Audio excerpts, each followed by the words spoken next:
Hello friends, welcome back to the my new video guys and my YouTube channel guys. Today friend we are going to talk about guys three button navigation, how to enable in our phone. Friends, you want to enable guys your three button navigation settings. So friend, how can you enable it today? I will show you. I will tell you guys. So before starting video friend, first of all go and subscribe the channel guys. Click the bell icon and like the video.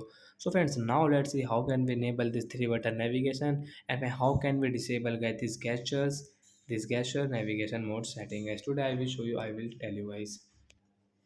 Open your phone setting, then guys scroll it. Friends, click on guys your home screen setting, and friends click on guys your gesture navigation means system navigation setting guys. Friends, you can see right side guys three button navigation guys. Tap on three button navigation. After 3 and 4 seconds your guys this three button navigation will enable. Friends, you can use your back button, home and screen button guys.